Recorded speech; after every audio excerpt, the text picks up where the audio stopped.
Vamos a abrir la Biblia en la carta a los Filipenses. Escogí esta carta porque tiene 4 capítulos. Daremos un repasito así, porque ir texto por texto demoraríamos mucho tiempo.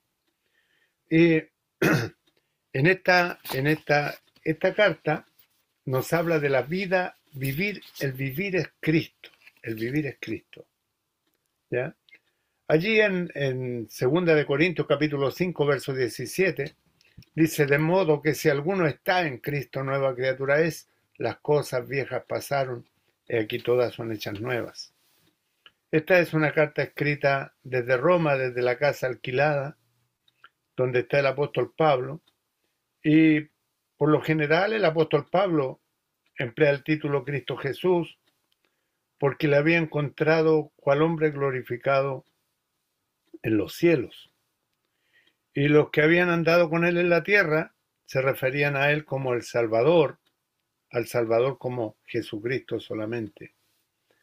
Fue escrita en el año 64 después de Cristo y es una carta de afecto más que de autoridad y enfatiza al siervo perfecto, a Cristo Jesús. Ese es el énfasis que le da esta carta a la persona del Señor Jesucristo. Y vamos a leer 11 versículos primero. Y dice así la palabra del Señor. Pablo y Timoteo, siervos de Jesucristo, a todos los santos en Cristo Jesús que están en Filipos, con los obispos y diáconos. Gracia y paz a vosotros de Dios nuestro Padre y del Señor Jesucristo. Doy gracias a mi Dios siempre que me acuerdo de vosotros, siempre en todas mis oraciones rogando con gozo por todos vosotros, por vuestra comunión en el Evangelio desde el primer día hasta ahora, estando persuadido de esto, que el que comenzó en vosotros la buena obra, la perfeccionará hasta el día de Jesucristo. Como me es justo sentir esto de todos vosotros por cuanto os tengo en el corazón y en mis prisiones y en la defensa y confirmación del Evangelio. Todos vosotros sois participantes conmigo de la gracia. Porque Dios me es testigo cómo os amo a todos vosotros con el entrañable amor de Jesucristo. Y esto pido en oración, que vuestro amor abunde aún más y más en ciencia y en todo conocimiento, para que aprobéis lo mejor, a fin de que seáis sinceros e irreprensibles para el día de Cristo, llenos de frutos de justicia que son por medio de Jesucristo, para gloria y alabanza de Dios. Y en esta primera porción, en la introducción de la carta, vemos que esta es una carta escrita desde la prisión. Efesios, Filipenses, Colosenses, son cartas escritas desde la prisión. Y a pesar de las circunstancias que el apóstol Pablo está escribiendo, esta carta está marcada por el gozo. Uno debe ir para ir al comienzo, al principio de esto, cuando el apóstol está encarcelado en Filipo. Es una iglesia que comienza desde la prisión. Si uno lo ve objetivamente, es una carta que está comenzando desde la prisión, cuando han zarpado de Troas, vienen con rumbo a Samotracia y al día siguiente a Neápolis, y de allí a Filipos, que es la primera ciudad de la provincia de Macedonia y una colonia. Lleva el nombre de esta ciudad, heredado por el padre de Alejandro Magno, Felipe II, y le fue puesto el nombre del padre de Alejandro, y además es una colonia romana. Cada nacido en Filipos era un ciudadano romano.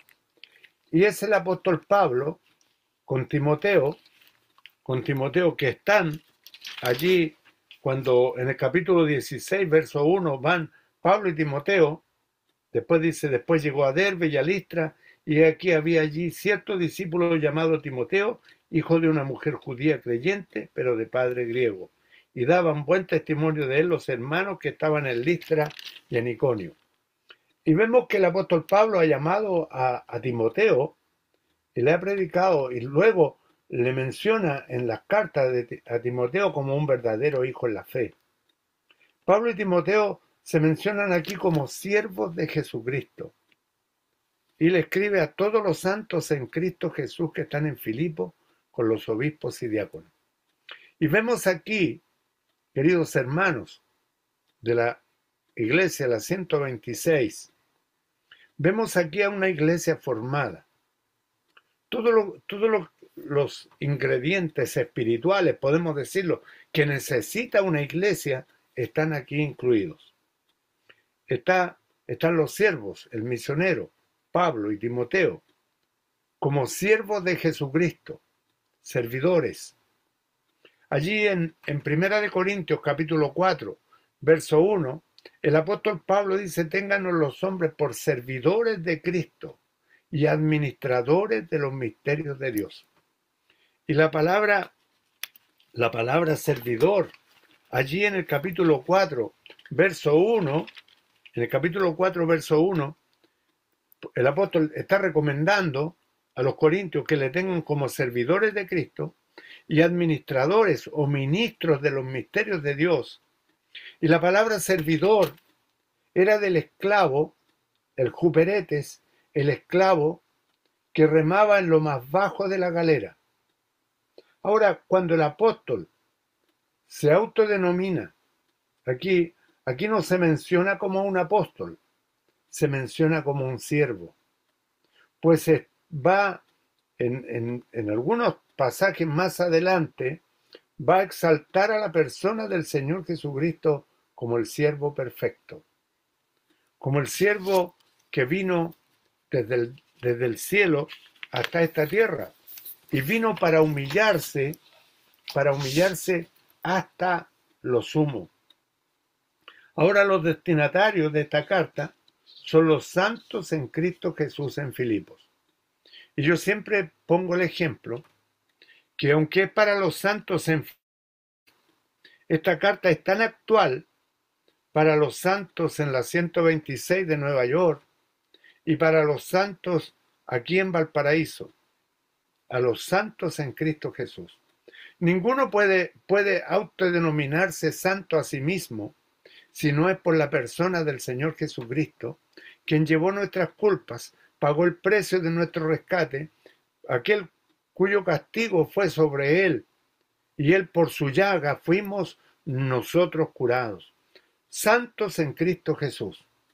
Santos en Cristo Jesús. No puedo adjudicarme yo una santidad propia, sino la santidad que debe ser práctica en mí.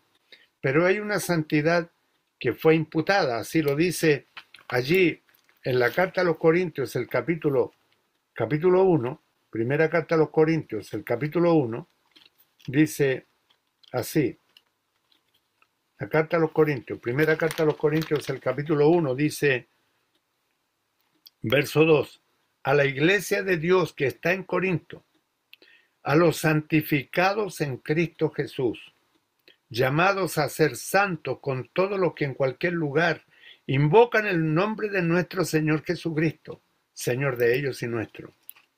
Hay una iglesia que está en Corinto, pero ahora le está escribiendo a la iglesia que está en Éfeso.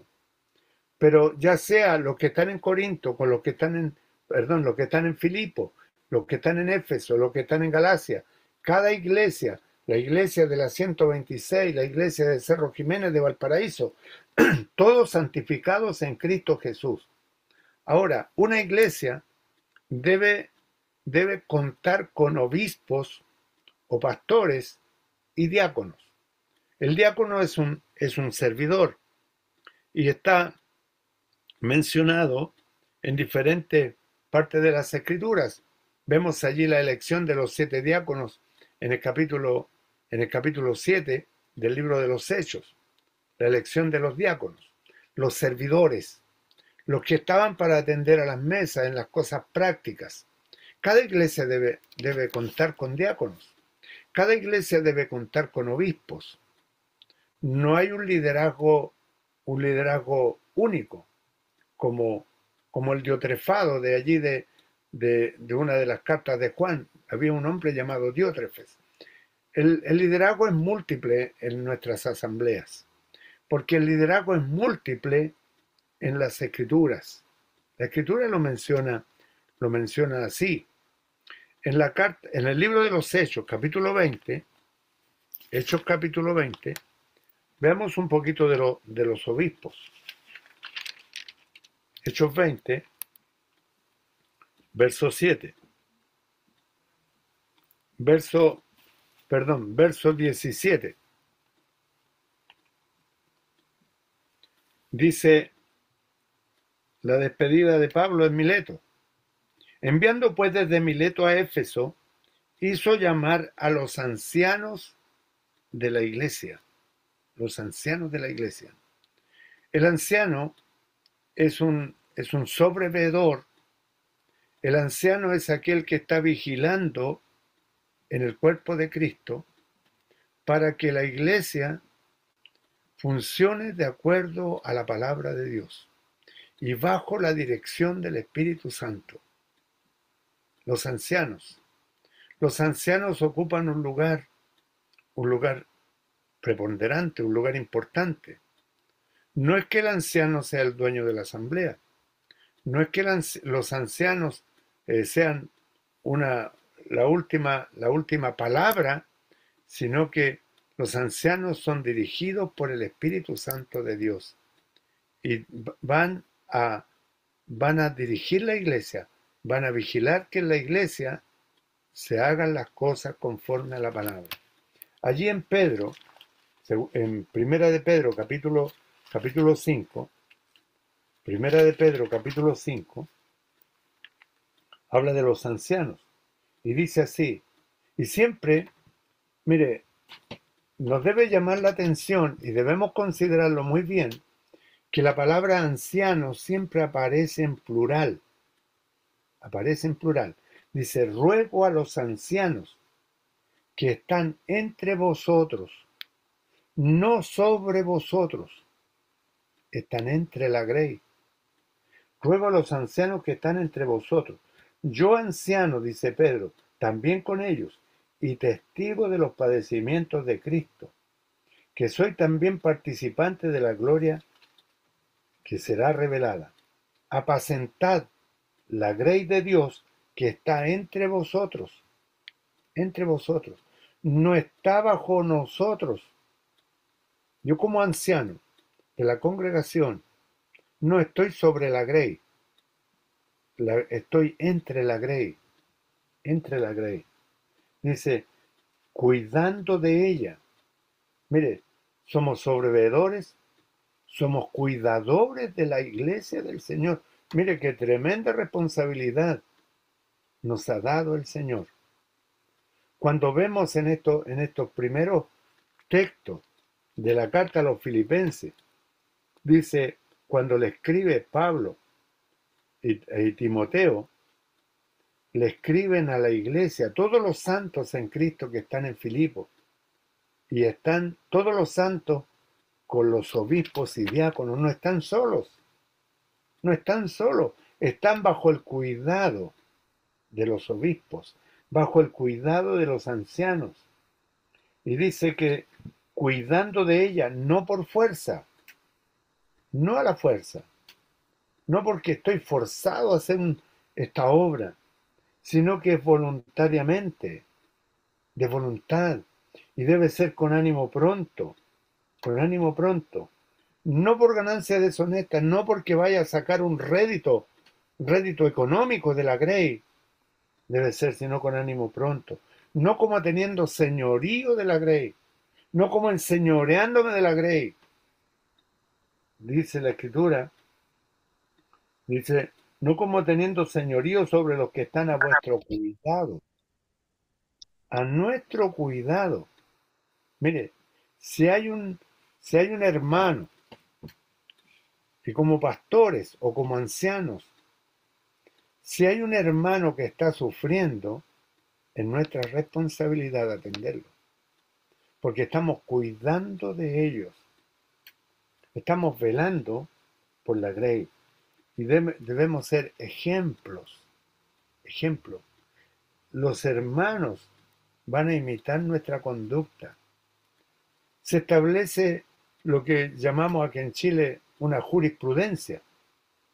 La jurisprudencia es cuando alguien, cuando una autoridad hace algo, se establece un precedente y los demás van a imitar lo que hace la autoridad o el que está por delante. Van a imitarnos. Deben imitar nuestra fe, deben imitar nuestro ejemplo, deben imitar nuestra conducta. Así nos muestra la Escritura. Ahora, nosotros estamos como ejemplos de la grey. Y cuando aparezca el príncipe de los pastores, nosotros recibiremos la corona incorruptible de gloria, si es que la hemos ganado. Si es que la hemos ganado. Los diáconos, por otra parte, como servidores de la obra. El diácono puede hacer una obra espiritual y puede hacer una obra en servicio también, y está mencionado en el libro de los Hechos, capítulo 6, el diácono, en el libro de los Hechos, el capítulo 6,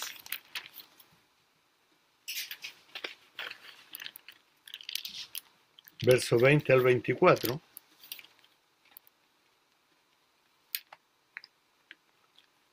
Hechos 6, perdón, creo que anoté algo mal aquí. La elección aquí en el verso 1 dice, en aquellos días, como creciera el número de los discípulos, hubo murmuración de los griegos contra los hebreos de que las viudas de aquellos que eran desatendidas la distribución diaria. Entonces los 12 convocaron a la multitud de los discípulos y dijeron, no es justo que nosotros dejemos la palabra de Dios para servir a las mesas. Buscad pues, hermanos, de entre vosotros a 7 varones, las características de un diácono, de buen testimonio, lleno del Espíritu Santo, de sabiduría. Tres aspectos o 3 requisitos de los diáconos. Buen testimonio, lleno del Espíritu Santo y de sabiduría. Y dice que ellos van a encargar el trabajo de servir a las mesas. El servicio de los diáconos. Ahora tenemos la iglesia formada. Tenemos la iglesia formada aquí. Con los ancianos, con los santos. Los santos está referido a todos los santificados en Cristo Jesús. A todos los santificados en Cristo Jesús. Ahora, el saludo del apóstol. Y luego viene lo que el apóstol va a exponer a los que antes ha mencionado. Dice, doy gracias a mi Dios siempre que me acuerdo de vosotros. Y me llamó la atención que el apóstol tomara aquí la palabra mi Dios. Mi Dios. Y las palabras que expone aquí de gratitud son palabras de satisfacción interna. Eso es lo que dice, lo que menciona el original. Tiene una satisfacción respecto de Dios. Lo que dice ahí en Romanos capítulo 1, verso 8. Vamos a Romanos 1, 8. Dice así. Y es la misma idea. Es la misma idea. El apóstol dice, primeramente doy gracias a mi Dios. Y él se apropia de la persona de Dios. Es mi Dios. Mi Dios. Si nosotros pudiéramos referirnos así, mi Dios, mediante Jesucristo, doy gracias a mi Dios, mediante Jesucristo, porque Él es el mediador entre mí y Él. con respecto a todos vosotros de que vuestra fe se divulga por todo el mundo. En Filipenses, esta misma carta, el capítulo 4, verso 19, dice así: mi Dios, pues suplirá todo lo que os falta conforme a sus riquezas en gloria en Cristo Jesús. El apóstol, ¿cómo se refiere a la persona de Dios? Podemos referirnos de la misma manera, pues hemos sido adoptados por medio de Jesucristo como hijos, como hijos. Es nuestro Dios. Él es nuestro amparo y fortaleza, nuestro pronto auxilio en las tribulaciones. Segunda de Corintios capítulo 5. Segunda de Corintios capítulo 5, verso 21.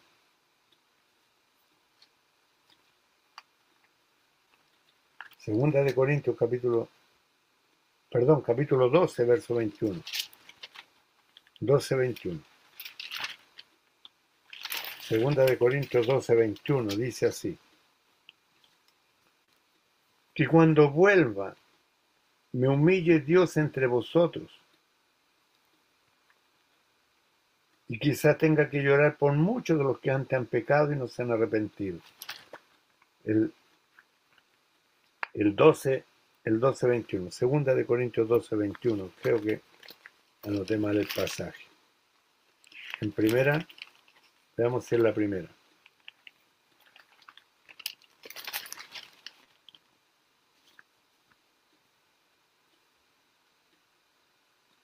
No, hermano, está. Ahora, cuando el apóstol se refiere, él da gracias siempre que se acuerda de la iglesia de Filipo. Cuando alguien, mire, hemos tenido la experiencia ahora, en estos 2 años hemos estado trabajando en un lugar que se llama Cartagena. Estamos a 1 hora y media de Valparaíso y vamos, bueno, 2 veces a la semana, voy con la ayuda del Señor a predicar a ese lugar. Cuando estuvo la hermana Orquídea con el hermano Luis, fuimos también.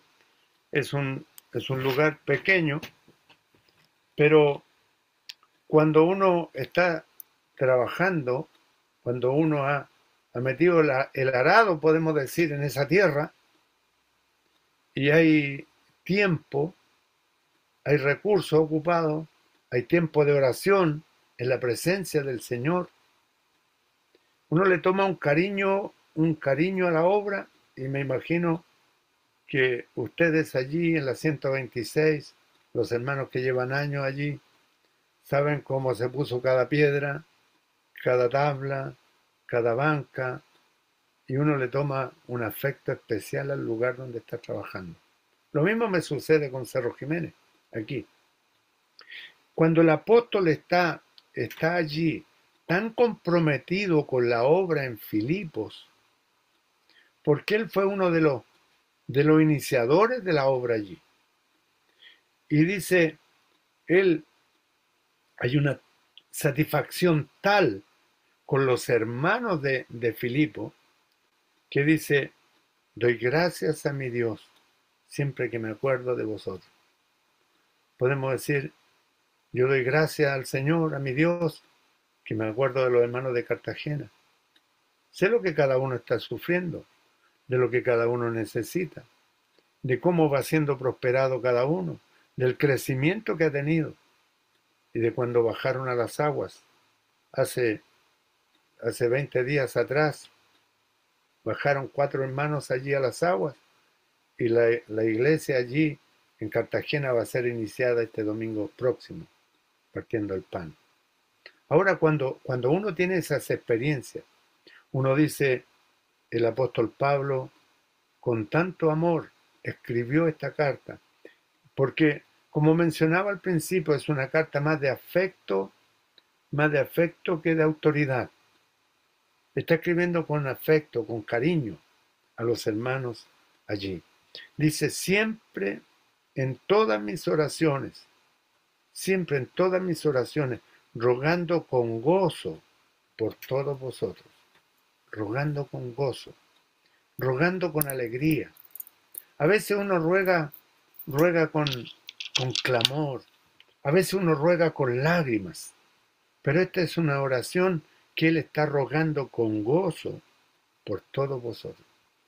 ¿Por qué? Por los resultados, por los resultados. Ahora, está rogando por vuestra comunión en el Evangelio, por vuestra comunión en el Evangelio, desde el primer día hasta ahora. La comunión no debe ser relativa, la comunión debe ser práctica, la comunión es práctica.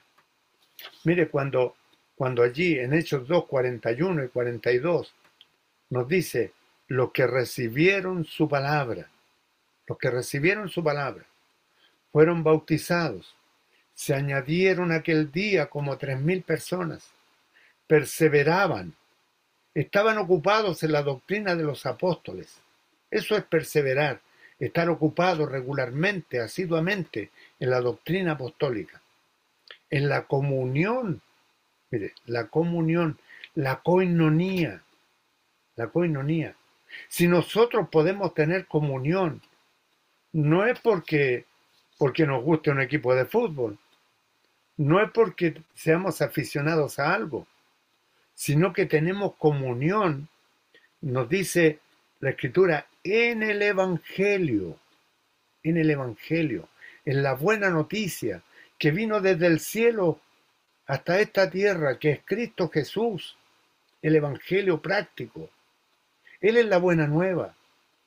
Dios, habiendo venido el cumplimiento del tiempo, lo envió desde el cielo hasta esta tierra. Tenemos comunión en Él, porque Él es el Evangelio práctico.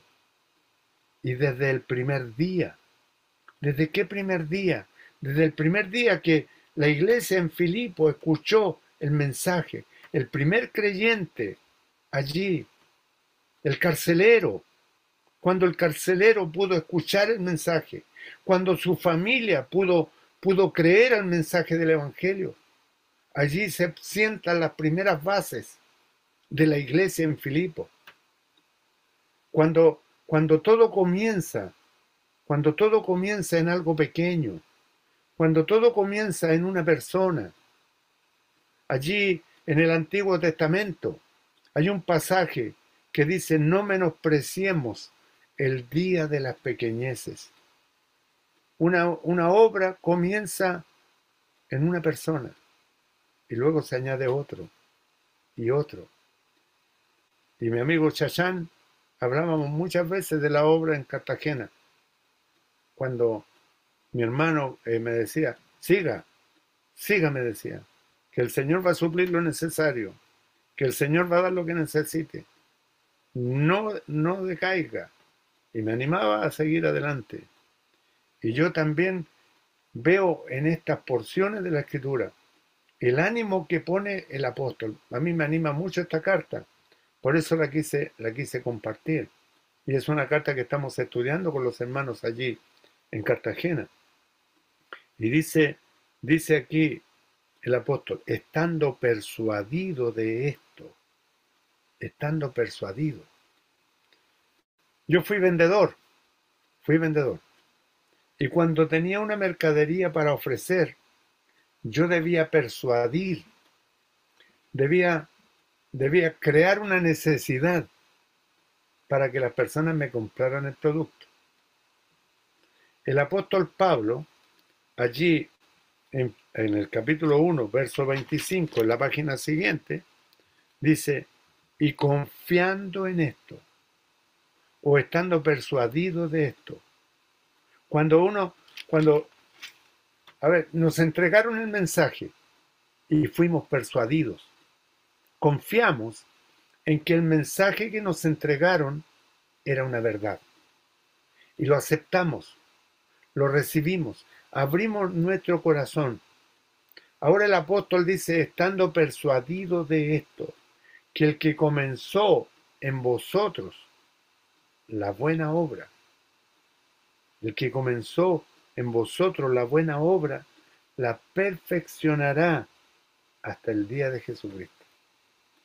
Mire, cada uno de nosotros, los que estamos aquí en esta sala virtual, la iglesia de la 126, los hermanos en Reading, somos una obra en construcción.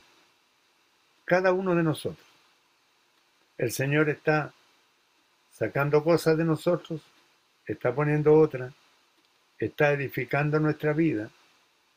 Y cuando ya la obra esté completada, el Señor nos llevará. Cuando termine la obra, el Señor en nuestra vida. Cuando el Señor haga todo su trabajo en cada uno de nosotros. El que comenzó en vosotros la buena obra. Mire, cuando comenzamos a tropezones, caímos muchas veces y el Señor nos levantó una y otra vez. Si 7 veces cayera el justo, 7 veces lo levantará Jehová. Confiamos en que el Señor está trabajando. Confiamos en que el Señor va a quitar esos malos hábitos, esos hábitos que están allí, los que están en la agenda secreta, los que estamos aquí, en esta sala. ¿Cuántas cosas secretas hay guardadas, querido hermano, que aún no has dejado, que aún no has confesado, que aún no has renunciado? La Escritura nos dice, renunciando a la impiedad y a los deseos mundanos, vivamos en este siglo sobria, justa y piadosamente. Hay cosas que se hacen en secreto, que puede que los hermanos no las conozcan, pero hay alguien que está mirando. Los ojos del Señor están por sobre toda la tierra, para corroborar a los que son de corazón perfectos para con Él.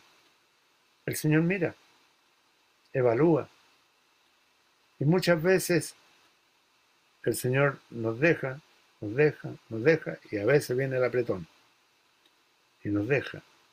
Es como cuando, no sé cómo le llaman aquí le llamamos volantín, cuando elevamos una cometa, un volantín, y uno le da el hilo, le da el hilo, le da el hilo. Y el volantín apenas se ve en el aire, pero después hay que recogerlo. Y el Señor a veces nos da, y nos da, y nos da. Porque el que comenzó en vosotros la buena obra, dice, la perfeccionará hasta el día de Jesucristo. ¿Y cuándo será el día de Jesucristo? A mí me gusta hacer preguntas a la Escritura. ¿Cuándo será el día? Yo veo aquí el día de Jesucristo como el tribunal de Cristo. Dice allí 2 de Corintios capítulo 5, verso 10.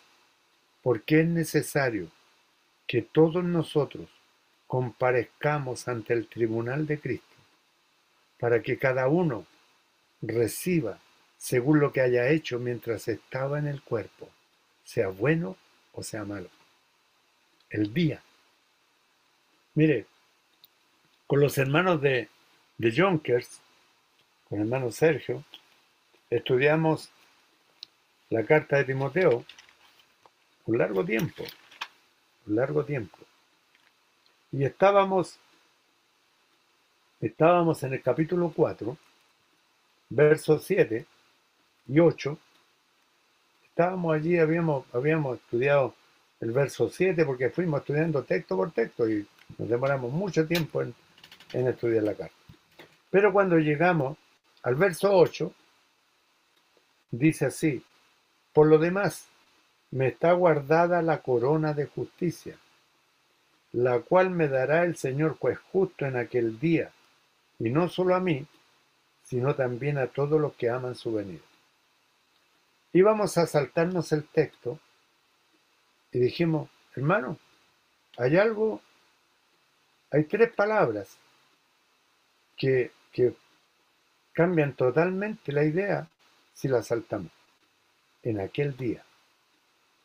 ¿Qué día? ¿Qué día? Mire, es tan importante el día, queridos hermanos. Dice, la corona será entregada en aquel día. Y aquí el apóstol está hablando que la obra la perfeccionará hasta el día de Jesucristo. Hasta el día de Jesucristo. Y si leemos en Primera de Corintios, el capítulo 3, Primera de Corintios, perdone que nos continúe, pero debemos detenernos aquí. Dice, en el capítulo 3 de Primera de Corintios, de manera que yo, hermanos, no pude hablaros como a espirituales, sino como a carnales, como a niños en Cristo. Os di a beber leche y no vianda, porque aún no erais capaces, ni sois capaces todavía. Porque aún sois carnales, pues habiendo entre vosotros celos, contiendas, disensiones, ¿no sois carnales si andáis como hombres? Porque diciendo el uno, yo ciertamente soy de Pablo, el otro, yo soy de Apolo, ¿no sois carnales? ¿Qué pues es Pablo? ¿Y qué es Apolos? Servidores por medio de los cuales habéis creído. Y eso según lo que a cada uno concedió el Señor. Yo planté, Apolo regó, pero el crecimiento lo ha dado Dios. Así que ni el que planta es algo, ni el que riega, sino Dios que da el crecimiento.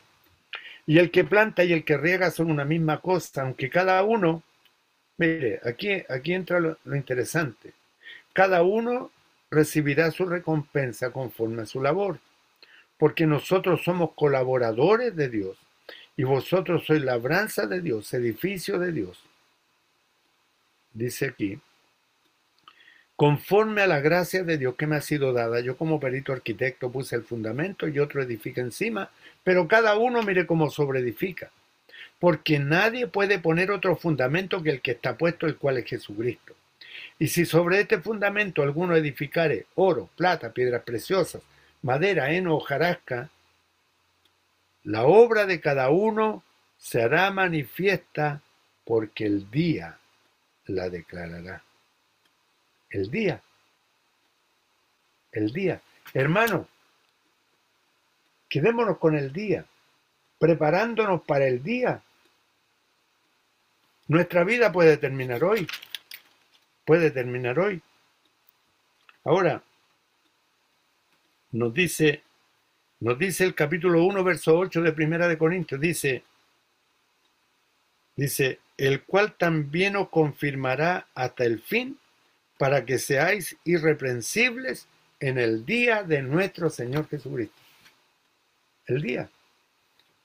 Si saliera solamente en una porción de las Escrituras, veríamos, no tiene importancia. Pero se reitera en diferentes porciones de la palabra de Dios. Y es más, podría citar unas 5 o 6 escrituras más, hablándonos acerca del día.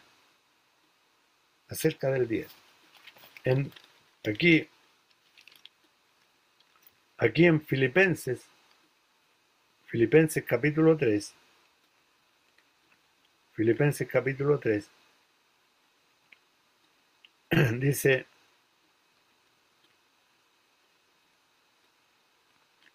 dice aquí el verso 14, prosigo a la meta, al premio del supremo llamamiento de Dios en Cristo Jesús, que será el premio otorgado en aquel día.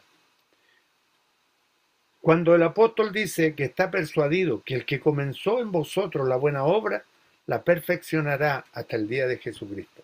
¿Cuál es nuestra confianza?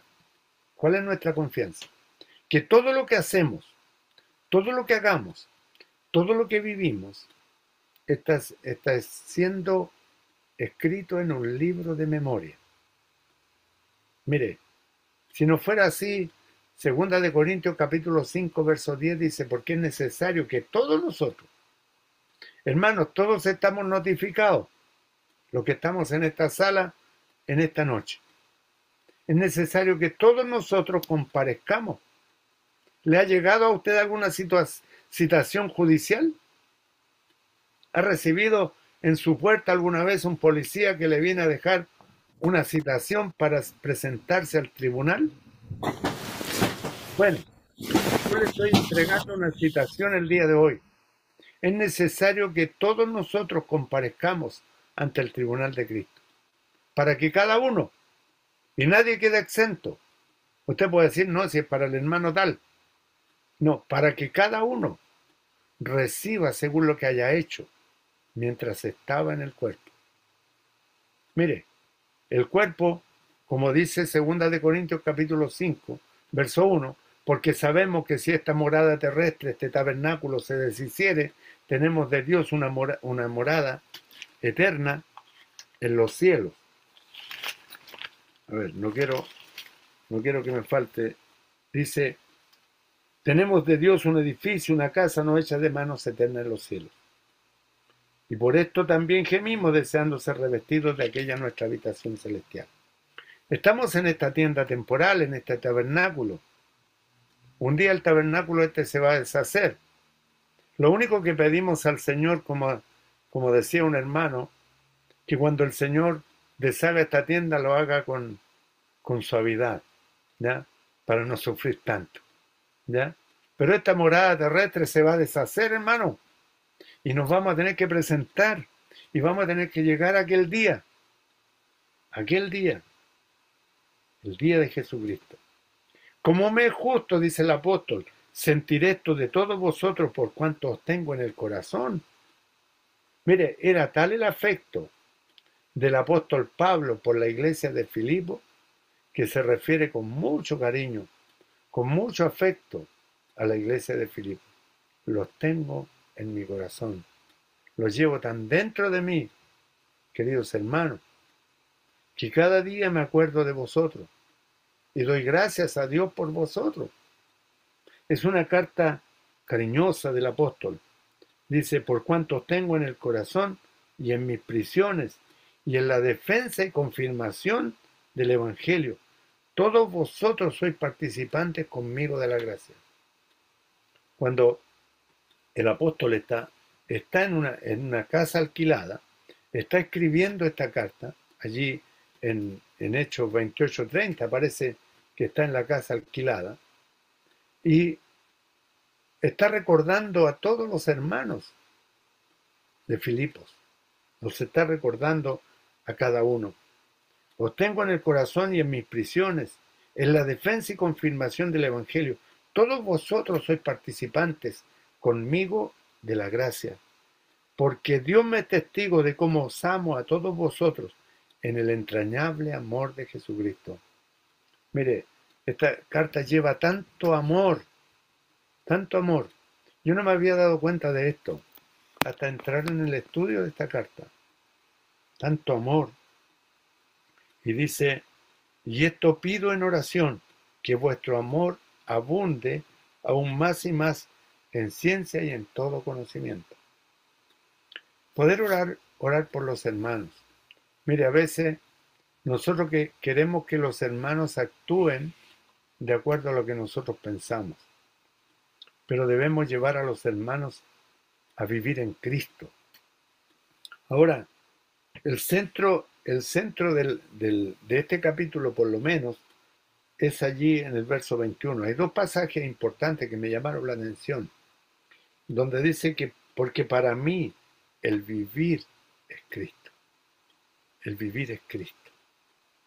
Vivir a Cristo, vivir su persona, y tenerla, como dice allí en el capítulo 2, verso 16 de la carta a los Corintios, 1 Corintios 2, 16, dice que nosotros, dice allí, ¿quién conoció la mente del Señor?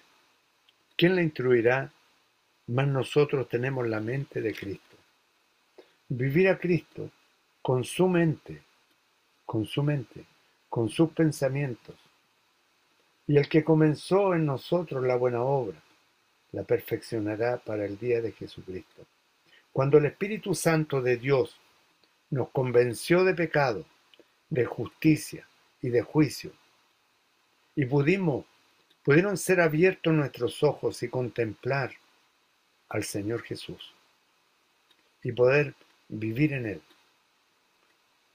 En mi experiencia, hace ya 40 años, fue el año 2025, van a ser 41 años. En marzo de 1985 fue cuando recibí al Señor Jesucristo como mi Salvador. Van a ser 41 años. 41 años. Y los años han pasado así, raudos y veloces. Y el Señor vendrá por nosotros en cualquier instante. Han partido lindos hermanos, tanto allí en Nueva York como aquí en Chile. Nuestro hermano Faría, don Viterbo Escobar, nuestro hermano Hernán Iturrieta, también nuestro hermano Santiago, Josy Pinales, y tantos lindos hermanos que han partido. Y un día nosotros seremos historia, pero partiremos a la casa del Padre. Partiremos para estar con el Señor.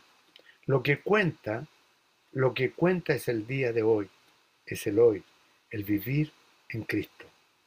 Dice la Escritura, de modo que si alguno está en Cristo, nueva criatura es. Las cosas viejas pasaron y aquí todas son hechas nuevas. Estar en Cristo es un concepto que me costó tanto entender. Pasaron muchos años para poder entender lo que significa estar en Él, estar en Cristo. Cuando el Señor pregunta allí a Adán, ¿dónde estás tú? ¿Qué podríamos decirle al Señor ahora si nos preguntara, ¿dónde estás? ¿Estamos en Cristo o estamos en Adán? ¿Estamos aún andando en la vieja naturaleza o estamos en la nueva naturaleza que es Cristo Jesús? El apóstol Pablo va a decir allí en Gálatas capítulo 2, verso 20, con Cristo estoy juntamente crucificado, y ya no vivo yo, mas vive Cristo en mí, y lo que ahora vivo en la carne, lo vivo en la fe del Hijo de Dios, el cual me amó y se entregó a sí mismo por mí. Vivir en Cristo es estar crucificado en Cristo. Allí cuando el apóstol dice luego que él pide en oración que vuestro amor abunde aún más y más en ciencia y en todo conocimiento, para que aprobéis lo mejor, a fin de que seáis sinceros e irreprensibles. ¿Para cuándo? Mire, si leemos aquí en el verso 10, para el día de Cristo. Para el día. Y vuelve a mencionarse el día de Cristo. La importancia no es el día de Jehová. El día de Jehová es el día grande y terrible. Es el día de la ira. Pero aquí el día de Cristo es el día del tribunal de Cristo. Es el día en que la iglesia, los creyentes, merecemos corona, recibiremos corona. Si merecemos reprensión, seremos reprendidos.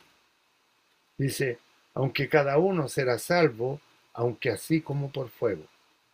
El día va a declarar lo que fuimos. El día va a declarar lo que sirvió. El día va a declarar lo que no sirvió y se quemó. Aunque cada uno será salvo, aunque así como por fuego. La mirada escrutadora del Señor analizará nuestras vidas. Algunos avergonzados tal vez, pero allí pasaremos a la eternidad. Cuando se pongan las coronas a los pies del Señor, allí en el capítulo 4 y 5 de Apocalipsis, van a haber algunos que no tendrán nada para poner, para poner a los pies de Cristo. Porque las coronas no son para nosotros, no son para lucirlas en nuestra cabeza por la eternidad, sino que son para ponerlas a los pies del Señor Jesucristo. Hay un antiguo himno que dice, he de ir sin ningún fruto que presente a mi Señor. No le llevo ni un trofeo ni servicio de valor. He de ir sin ningún fruto, he de ver a Cristo así, con el tiempo malgastado, he de presentarme allí. Y la Escritura nos exhorta a ir llenos de frutos de justicia que son por medio de Jesucristo, para gloria y alabanza de Dios. Ese himno fue inspirado por un hombre que estaba en su lecho de muerte, en sus últimos días, en su último día. Y estaba allí. Y el hombre se convierte en el ocaso de la vida. Y dice el hombre, allí el hermano, ha recibido al Señor Jesucristo en aquel momento. Y dice, lamento haber desperdiciado mi vida. ¿Cómo voy a presentarme? ¿Qué le llevo al Señor? Y había un hombre allí, un hermano, con espíritu de poeta, y escribe el himno. He de ir sin ningún fruto, he de ver a Cristo así, con el tiempo malgastado, he de presentarme allí. Aquel hermano que está en su lecho de muerte no pensó que inspiraría un himno tan hermoso y que con ese himno inspiraría a muchos otros. Quizás ese fue su único fruto, pero con algo nos presentaremos delante del Señor, porque el día de Cristo es tremendamente importante, es esencial que nos preparemos para aquel día, porque un día para nosotros la vida acabará, se terminará, caerá la última hoja del calendario, habrán familia a nuestro alrededor, lamentarán nuestra partida, hermanos nos extrañarán seguramente, pero nosotros estaremos en la casa del Padre, donde hay muchas moradas, donde estaremos para siempre con el Señor. Que el Señor bendiga su palabra en esta noche en cada uno de nuestros corazones. Oremos, hermanos. Nuestro Dios y Padre, te damos gracias en esta noche porque podemos, Padre Santo, meditar en las Escrituras, reflexionar en estas verdades eternas, pensar en aquel día. Padre, has hablado profundamente a mi corazón en esta noche. Y quisiera también rogarte por los que han oído. Bendice cada vida, nuestro Dios. Bendice a nuestros hermanos, a los ancianos de la 126, de allí de Reading, a nuestro hermano Luis, la hermana Orquídea, el trabajo que están haciendo, el hermano Fausto, el hermano Aquiles, la hermana Carmen, y todo el trabajo que allí se realiza con los ancianos en la iglesia, nuestro Dios, las iglesias de Nueva York. Rogamos tu bendición, bendice a tu pueblo, nuestro Dios, tanto allá como acá en Chile. Gracias porque podemos estar ocupados en tu obra. Rogamos que tú avives tu obra, nuestro Dios, avives tu obra en medio de estos tiempos, y en medio de estos tiempos la hagas conocer. Agradecemos tu presencia, rogamos tu bendición, en el nombre del Señor Jesús. Amén.